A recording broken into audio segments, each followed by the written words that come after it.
He will be on the stage in a little less than 2 hours, but right now we are very happy to have him with us here on Fox 8. Joining us right now, the RNC chairman, Reince Priebus. Reince, thank you for being here on Fox 8.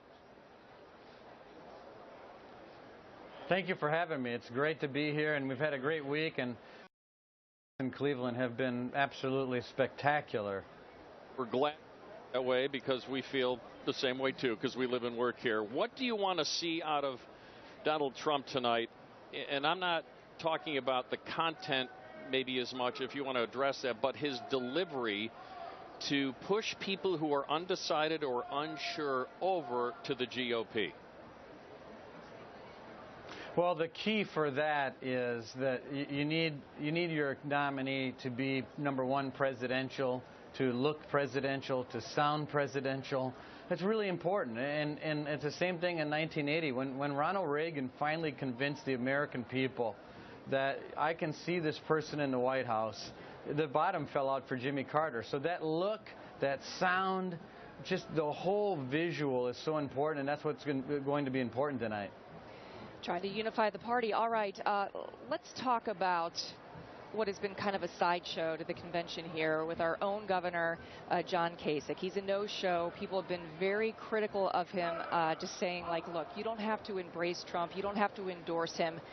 Just show up and say welcome. What's your take on all of this? Well, first of all, he's a great governor and one of the best in the country, so no one can ever take that away from him. He's a good guy. But look, everyone makes their own decisions. Here's what I think is really true, and it's just obvious. This was a very bruising primary. You know, and the more bruises there are, sometimes the harder they are to heal.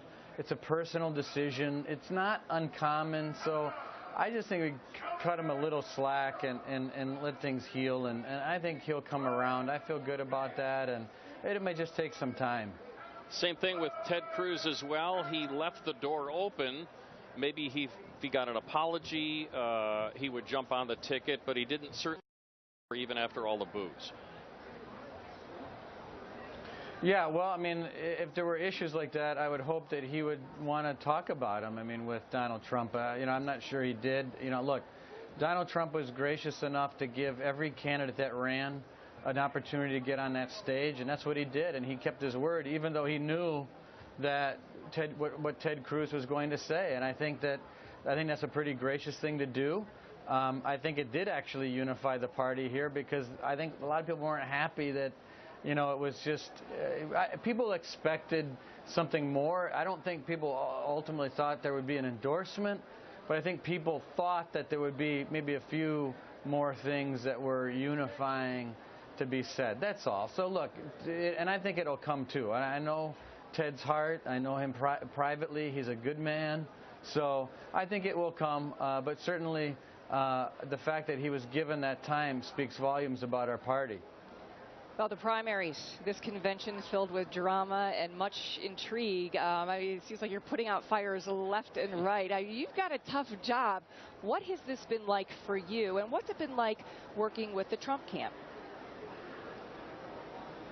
Well, you know, actually working with the Trump campaign is not really that difficult. It's, you know, they rely on us a lot, and they're easy and good to work with. And Trump himself is, actually, I just tell you, I mean, privately, he's about as nice as it gets. I mean, he's just not, you know, maybe there's an image of him out there that isn't really the person in private, and I think this pivot to the general election and contrasting to Hillary Clinton, it will be important for him. And I think that if he shows the person that we've all gotten to know in private publicly, I think he can win easily. But that's going to be the challenge for the campaign, to show exactly who Donald Trump is, and that's what tonight's about too.